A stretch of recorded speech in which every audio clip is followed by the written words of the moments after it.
পবিত্র ঈদুল আজহা বা কোরবানির ঈদ ঘনিয়ে আসতেই বাংলাদেশের গবাদি পশুর হাটে এক নজিরবিহীন ও রহস্যময় অস্থিরতা তৈরি হয়েছে।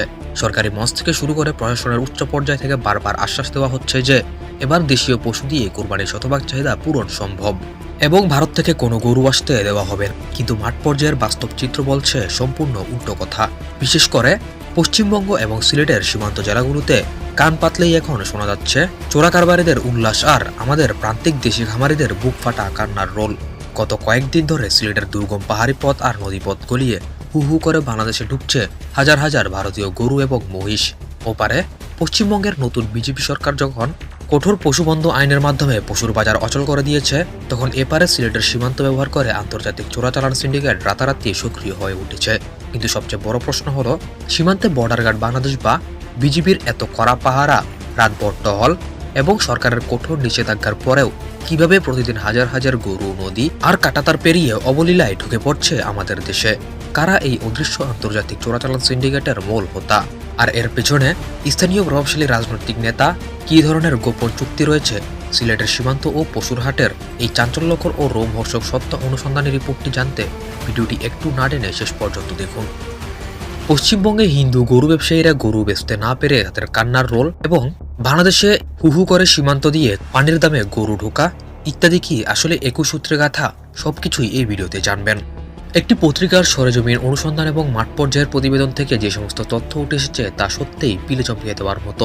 ঈদুল আজহাকে কেন্দ্র করে সিলেটের সীমান্ত অঞ্চলগুলো এখন চোরা কারবারিদের প্রধান স্বর্গরাজ্যে পরিণত হয়েছে। ভৌগোলিক অবস্থানের কারণে সিলেটের কানাইঘাট, গোয়াইনঘাট, জৈন্তাপুর, চকিগঞ্জের সীমান্ত এলাকাগুলো অত্যন্ত দুর্গম। কোথাও ঘন জঙ্গল, কোথাও পাহাড়ি নদী, আবার কোথাও কাঁটাতারের বেয়ার ফাঁক ফোকর। আর এই ভৌগোলিক সুবিধাকেই ঢাল হিসেবে ব্যবহার করছে চোরাচালানিরা। অনুসন্ধানে জানা গেছে, প্রতিদিন ঘড়ির কাঁটায় রাত নামার পর থেকেই সীমান্ত জুড়ে শুরু হয় আসল খেলা। রাত গভীর হওয়ার সাথে সাথে এই 4 উপজেলার বিভিন্ন স্পর্শকাতর সীমান্ত পয়েন্ট দিয়ে কমপক্ষে হাজারখানেক ভারতীয় গরু এবং মহিষ অবৈধ উপায়ে বাংলাদেশে প্রবেশ করানো হচ্ছে। চোরা কারবারিরা মেঘালয় পাহাড়ের ঢাল বেয়ে বা পাহাড়ি ছড়াগুলো পার করে অত্যন্ত সুকৌশলে এই পশুগুলো এপার থেকে ওপারে নিয়ে আসে।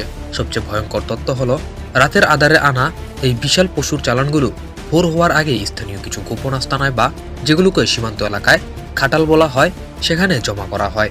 এরপর দিনের আলো ফোটার আগে সেই খাটালগুলো থেকে ভারতীয় গরুর গায়ে দেশি গরু ট্যাগ লাগিয়ে বা ভুয়া রসিদ তৈরি করে সেগুলোকে সিলেটের প্রধান প্রধান পশুর হাটে পাঠিয়ে দেওয়া হচ্ছে।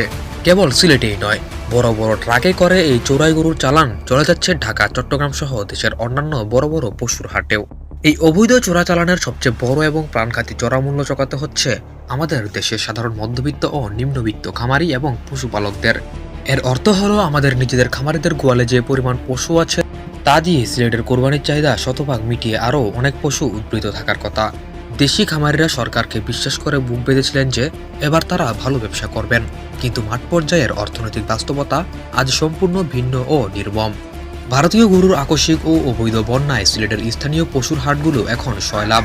এই সস্তা এবং শুল্কহীন ভারতীয় গরুর ভিড়ে দেশি খামারিরা নিজেদের কষ্টার্জিত পশু নিয়ে পশুর হাটে একদম খুনটাসা হয়ে পড়েছেন। বর্তমানে বাংলাদেশে গোখাদ্য, ভুসি, খড় ও ফিডের দাম আকাশ ছোঁয়া। খামারিদের একটি দেশি গরু তৈরি করতে যে পরিমাণ টাকা ইনভেস্ট করতে হয়েছে, ভারতীয় চোরাই গরুর সস্তা দামের কারণে তারা সেই উৎপাদন খরচটুকু বাজার থেকে তুলতে পারছেন না। সারা বছর ধরে চড়া সুদে এনজিও বা ব্যাংক থেকে ঋণ নিয়ে যারা কুরবানি ঈদে একটু লাভের মুখ দেখার আশায় দিনরাত পরিশ্রম করেছিলেন, তারা আজ চরম লোকসানের সম্মুখীন হয়ে সম্পূর্ণ দেউলিয়া হওয়ার মুখে পড়েছেন। পশুর হাটে ক্রেতারা ভারতীয় সস্তা গরুর দিকে ঝুঁকছে, আর আমাদের দেশি খামারিরা অবিকৃত পশুর দড়ি ধরে হাটের কোণে চোখের জল ফেলছেন। এবার মনের মধ্যে একটা বড় প্রশ্ন আসা খুব স্বাভাবিক। যেখানে সরকারের পরিষ্কার আইনি নিষেধাজ্ঞা রয়েছে, সেখানে বর্ডার জুড়ে বিজিবি দিনরাত পাহারা দিচ্ছে, সেখানে এত হাজার হাজার পশু প্রশাসনের নাকের ডগা দিয়ে কিভাবে ঢুকছে? গভীর অনুসন্ধানে এর পেছনে থাকা এক অন্ধকার ও চাঞ্চল্যকর সিন্ডিকেটের হদিস মিলেছে। জানা গেছে, এই পুরো চোরাচালান প্রক্রিয়াটি কোনো বিচ্ছিন্ন ঘটনা নয়। এর পেছনে রয়েছে স্থানীয় প্রভাবশালী রাজনৈতিক চক্র, কিছু অসাধু লাইনম্যান এবং প্রশাসনের কিছু অসাধু সদস্যদের এক অত্যন্ত শক্তিশালী ও গভীর যোগসাজশ।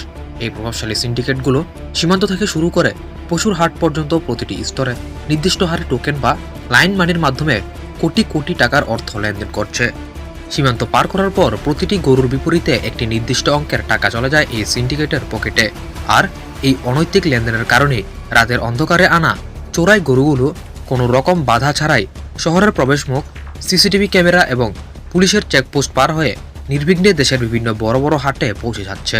আইনের চোখে কৌশলে ফাঁকি দিয়ে বা ম্যানেজ করে চলা এই অদৃশ্য সিন্ডিকেটের কারণে আজ আমাদের দেশের সীমান্ত অরক্ষিত আর দেশি খামারিরা চরম অসহায়। সিলেট সীমান্ত দিয়ে এই বিপুল সংখ্যক ভারতীয় গরু অবাধ অনুপ্রবেশ কেবল খামারিদের এই বছরের সাময়িক লোকসানের বিষয় নয়, এর অর্থনৈতিক প্রভাব আমাদের জাতীয় ডেয়ারি শিল্পের জন্য এক দীর্ঘমেয়াদী বিপর্যয় ডেকে আনছে। আমাদের খামারিরা যদি এই কোরবানি ঈদে তাদের পশুর ন্যায্য মূল্য না পান, তবে আগামী বছরগুলোতে তারা গবাদি পশু পালনে সম্পূর্ণ উৎসাহ হারিয়ে ফেলবেন। বহু খামারি গোয়াল বন্ধ করে দিতে বাধ্য হবেন, যার সরাসরি নেতিবাচক প্রভাব পড়বে দেশের মাংস ও দুগ্ধ উৎপাদনে এবং বাংলাদেশ আবারও অন্য দেশের উপর নির্ভরশীল হয়ে পড়বে। তাছাড়া এই চোরাচালানকে কেন্দ্র করে সীমান্ত এলাকা, কানাইঘাট বা জৈন্তাপুরের মতো অঞ্চলে প্রায়শই অবৈধ অস্ত্রের মতো অপরাধ চক্রের আধিপত্য বাড়ছে। চোরাই গরুর অবৈধ ব্যবসাকে কেন্দ্র করে স্থানীয় তরুণ সমাজও রাতারাতি বড়লোক হওয়ার আশায় অপরাধমূলক কর্মকাণ্ডে জড়িয়ে পড়ছে। সরকার একদিকে দেশীয় পশু উৎপাদনে স্বয়ংসম্পূর্ণতার বড় বড় দাবি করছে, আর অন্যদিকে সীমান্ত দিয়ে ছুঁয়ে পড়া এই অবৈধ অনুপ্রবেশ সেই দাবিকে পণ্ড করে দিচ্ছে। আমাদের ডেইরি শিল্পের সুরক্ষায় এখন এই অসাধু সিন্ডিকেট ভেঙে ফেলা এবং সীমান্ত পুরোপুরি সিল করে দেওয়া সবচেয়ে বড় দাবি। সীমান্ত দিয়ে ভারতীয় গরুর এই অবাধ অনুপ্রবেশ আমাদের গ্রামীণ অর্থনীতিকে এক গভীর সংকটের দিকে ঠেলে দিচ্ছে। দেশি খামারদের বাঁচানোর জন্য এখনই প্রশাসনের কঠোর নজরদারি ও কার্যকর পদক্ষেপ নেওয়া উচিত। প্রিয় দর্শক, সীমান্ত দিয়ে এভাবে অবৈধ ভারতীয় গরু ঢোকা এবং আমাদের দেশি খামারদের কোণঠাসা হয়ে পড়ার এই ঘটনাকে আপনারা কিভাবে দেখছেন, এবং পশ্চিমবঙ্গে হিন্দু খামারিরা গরু বেচতে না পেরে কম দামে বাংলাদেশে এভাবে গরু পাচার করে দিচ্ছে, সেই বিষয়টিকে আসলেও কিভাবে দেখছেন? দুটি বিষয় কি আসলে একই ছাদে যোগসূত্র, নাকি দুটি আলাদা বিষয়? এই অবৈধ চোরাচালান সিন্ডিকেট ভাঙতে সরকারের এই মুহূর্তে কী ধরনের দৃষ্টান্তমূলক শাস্তি বা পদক্ষেপ নেওয়া উচিত? আপনাদের অত্যন্ত মূল্যবান এবং গঠনমূলক মতামত নিচে কমেন্ট বক্সে অবশ্যই লিখে জানান। ভিডিওটি ভালো লাগলে লাইক, কমেন্ট, সাবস্ক্রাইব করে আমাদের চ্যানেলের পাশেই থাকুন, কারণ এই চ্যানেলে এরকম নিত্য নতুন আপডেট সবার আগে পাবেন। ভিসা পাসপোর্ট ছাড়াই এই যে আমার কাকা গরু নিয়ে কিন্তু ভারতে চলে যাচ্ছে। দেখুন, এই যে ওইদিকে কিন্তু ভারত, ওই যে আমার কাকা কিন্তু একদম